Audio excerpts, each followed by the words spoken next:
Hello friends, कैसे हैं आप सभी। आई होप कि आप लोग बहुत अच्छे से होंगे, बहुत अच्छे से अपनी पढ़ाई कर रहे होंगे। सबसे पहले मैं आप लोगों को बहुत बहुत थैंक यू बोलना चाहती हूँ कि आप लोग मेरे वीडियोस को इतना सपोर्ट कर रहे हैं, मेरे चैनल को इतना सपोर्ट कर रहे हैं, उसके लिए बहुत बहुत धन्यवाद। अगर आप लोगों का और भी कोई फीडबैक हो तो वो आप हमारे साथ शेयर कर सकते हैं, ठीक है। तो स्टार्ट करते हैं। आज हम 12 नवंबर के करंट अफेयर्स देखेंगे, जिसमें हम छत्तीसगढ़ के नेशनल और इंटरनेशनल करंट अफेयर्स देखेंगे, ठीक है। तो जैसे कि मैं 2-3 दिनों से अपने वीडियोस में जनजाति गौरव दिवस को कवर कर रही हूँ, ठीक है, क्योंकि ये बहुत ही इंपॉर्टेंट इवेंट है हमारे प्रदेश का भी और देश का भी, ठीक है। तो इस इवेंट में यानी जनजाति गौरव दिवस मैंने पहले भी बताया 15 नवंबर को मनाया जाएगा। तो इस दिवस पर हमारे प्रदेश में रायपुर में साइंस कॉलेज मैदान के परिसर पर राज्य स्तरीय भव्य समारोह का आयोजन किया जाएगा, ठीक है। तो इसका जो उद्घाटन है वो किनके द्वारा किया जाएगा, ठीक है। तो ये पूछ सकता है, वो आपको ऑप्शंस में हमारे प्रदेश के लोगों के बारे में देंगे और एक हमारे प्रधानमंत्री जी का भी नाम देंगे। तो कंफ्यूज नहीं होना है कि अरे वो कैसे करेंगे, राज्य का है। क्योंकि अपने प्रदेश में जो जनजाति गौरव दिवस का राज्य स्तरीय समारोह हो रहा है, उसका उद्घाटन जो है वो हमारे प्रधानमंत्री कौन करेंगे, नरेंद्र मोदी जी करेंगे, ठीक है। वो आएंगे क्या हमारे प्रदेश में? नहीं, वो वर्चुअली रूप से करेंगे। कहाँ से करेंगे? जमुई, बिहार से, ठीक है।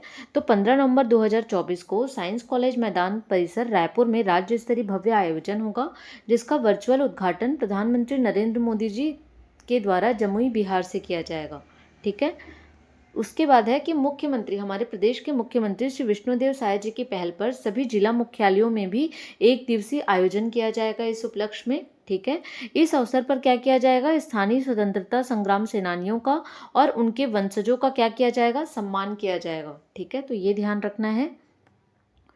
दूसरा है पीएम जनमन एवं धरती आबा जनजाति ग्राम उत्कर्ष अभियान के तहत ग्राम विकास खंड एवं जिला स्तर पर योजनाओं के प्रचार प्रसार के साथ 15 से 26 नवंबर तक सभी चिन्हांकित ग्रामों में विशेष ग्राम सभा का आयोजन किया जाएगा।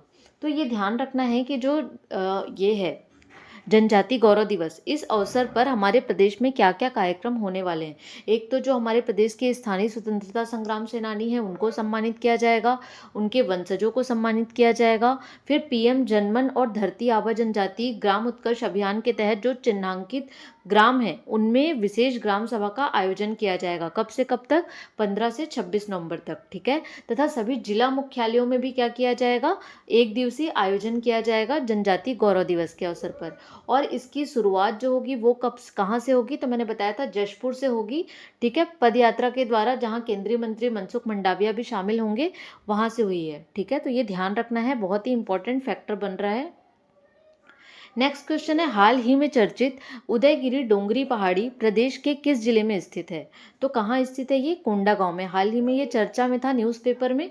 क्यों चर्चा में था? अपने पर्यटन की दृष्टि से, ठीक है। ये पर्यटन की दृष्टि से काफ़ी पर्यटकों को आकर्षित कर रहा है अपनी ओर, ठीक है। और ये कौन से जिले में है? कोंडागांव जिले में। कहाँ पे है कोंडागांव में?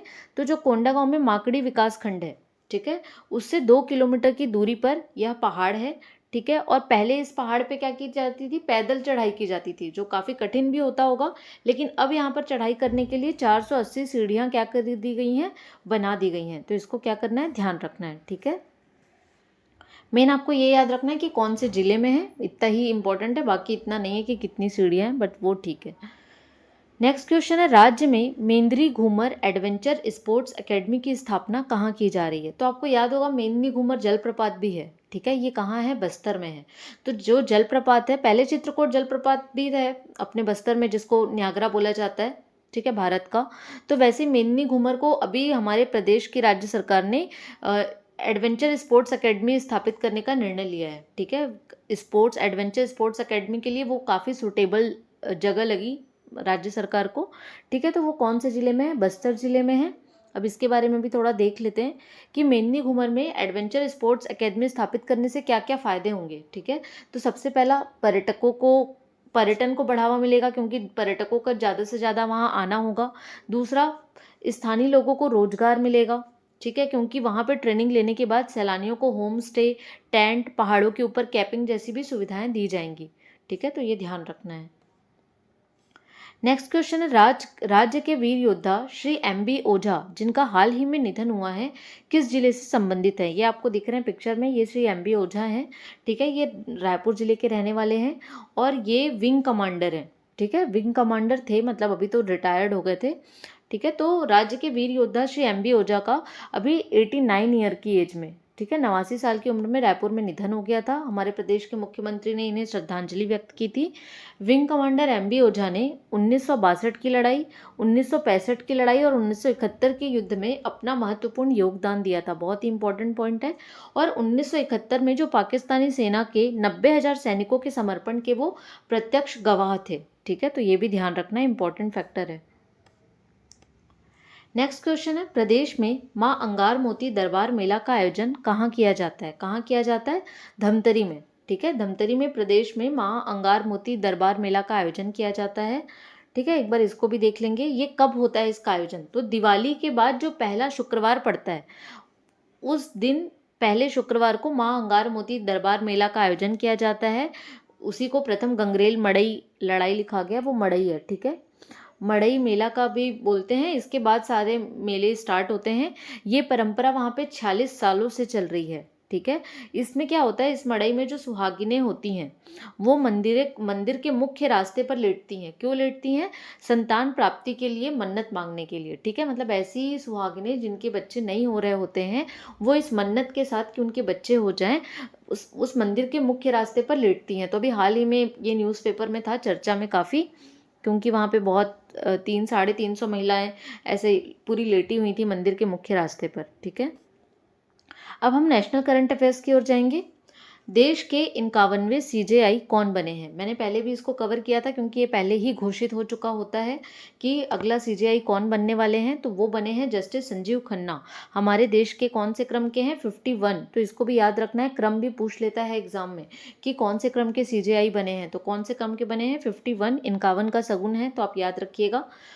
कौन बने? जस्टिस संजीव खन्ना। इससे पहले कौन थे? तो हमारे थे जस्टिस डी वाई चंद्रचूड़। ठीक है, कौन थे? जस्टिस डी वाई चंद्रचूड़ थे, जो 10 नवंबर को क्या हो गए? रिटायर हो गए थे। उसके बाद 11 नवंबर को, यानी कल, राष्ट्रपति द्रौपदी मुर्मू ने जस्टिस संजीव खन्ना को चीफ जस्टिस ऑफ इंडिया की क्या दिलाई है? शपथ दिलाई है। तो ये भी क्वेश्चन पूछ सकता है कि चीफ जस्टिस ऑफ इंडिया को शपथ कौन दिलाता है? तो कौन दिलाता है? राष्ट्रपति दिलाता है। ठीक है, और चीफ जस्टिस की जो नियुक्ति की प्रक्रिया है वो आर्टिकल में, संविधान में कौन से आर्टिकल में दी गई है? 124 क्लॉज 2। ठीक है, यानी कि संविधान के 124 आर्टिकल यानी अनुच्छेद में दी गई है ये। ठीक है, तो ये भी पूछ सकता है। देखिए क्या होता है ना, जब करंट अफेयर जो भी चल रहा होता है उससे रिलेटेड वो स्टैटिक भी पूछ सकता है। इसलिए आप जब भी अपनी पढ़ाई करें, स्टैटिक के साथ करंट अफेयर को ऐड करके करें। सिर्फ करंट अफेयर पढ़ने से कुछ नहीं होगा। आप करंट अफेयर पढ़ोगे वो स्टैटिक पूछ देगा, स्टैटिक पढ़ोगे वो करंट अफेयर पूछ देगा। तो आप हमेशा जब भी कुछ करंट में आता है तो उसका स्टैटिक पोर्शन भी जरूर पढ़िए। ठीक है, तो जैसे हमने पढ़ा कि संजीव खन्ना को शपथ दिलाई गई 51वें सीजेआई के रूप में, तो आपको याद करना है कि सीजेआई को शपथ कौन दिलाता है? राष्ट्रपति। ठीक है, और उनकी जो नियुक्ति की प्रक्रिया होती है वो किस में दी गई है? अनुच्छेद 124 क्लॉज 2 में दी गई है। ठीक है, उसकी मिनिमम एज कितनी होती है? चीफ जस्टिस ऑफ इंडिया बनने के लिए मिनिमम एज कितनी होती है? पूछ देगा एग्जाम में, तो आप कंफ्यूज हो जाएंगे, क्योंकि उसकी कोई मिनिमम एज नहीं होती। मतलब उसका मिनिमम एज के लिए संविधान में कुछ मेंशन नहीं किया गया है। ठीक है, लेकिन मैक्सिमम एज कितनी होती है? 65 ईयर। ठीक है, तो उस हिसाब से जो हमारे सीजेआई अभी बने हैं संजीव खन्ना जी, उनका कार्यकाल अभी सिर्फ 6 महीने का ही होगा। उसके बाद वो रिटायर हो जाएंगे। ठीक है, अभी वर्तमान में सीजेआई के साथ कुल जजों की संख्या कितनी है? 34 है, मतलब 1 सीजेआई और 33 अन्य जज। ठीक है, सीजेआई को मैंने पहले ही बता दिया, राष्ट्रपति दिलाते हैं। और हमेशा सीजेआई कौन बनता है? जो सुप्रीम कोर्ट का सीनियर मोस्ट जज होता है, उन्हीं को सीजेआई बनाने के लिए क्या किया जाता है? प्रस्तावित किया जाता है। ठीक है, मैंने मैक्सिमम एज बता दी है, 65 ईयर होते हैं। हमारे देश के पहले CJI chief justice of India कौन थे? हीरालाल जे कन्या। ये हमारे देश के पहले सीजेआई थे। और सबसे अधिक समय तक रहने वाले सीजेआई कौन थे? तो वो थे वाई वी चंद्रचूड़। ये 1978 से लेके 85 तक रहे। ये कौन है? जो अभी हमारे पूर्व सीजेआई थे, डी वाई चंद्रचूड़ जी के पिताजी हैं। ठीक है, तो ये ध्यान रखना है। और सबसे कम समय तक रहने वाले सीजेआई कौन थे? कमल नारायण सिंह। ये केवल 17 दिन तक रहे थे 1991 में। ठीक है, अब एक क्वेश्चन है, ये सीजीपीएससी प्री में भी पूछ चुका है कि भारत के सर्वोच्च न्यायालय की पहली महिला जज, ये सीजेआई नहीं है ना, महिला जज हैं, ये कौन थी? फातिमा बीबी। ठीक है, तो ये भी ध्यान रखना है। ये सारा पॉइंट मैंने कवर किया है ताकि आपका कोई भी पॉइंट छूटे ना। ठीक है, तो आप इसको ध्यान से देखिएगा। नेक्स्ट क्वेश्चन है, संयुक्त राष्ट्र जलवायु परिवर्तन सम्मेलन COP29 का आयोजन कहाँ किया जा रहा है। हमेशा इन्वायरमेंट के क्वेश्चन में ना जितने भी सम्मेलन होते हैं उससे रिलेटेड क्वेश्चन बहुत इंपॉर्टेंट होते हैं। तो COP29 इसका फुल फॉर्म क्या होता है, कॉप का कॉन्फ्रेंस ऑफ पार्टीज, ठीक है। तो इसका आयोजन कहाँ किया जा रहा है, अजरबैजान में किया जा रहा है। कहाँ पे, उसकी राजधानी बाकू में, ठीक है। तो ये ध्यान रखना है।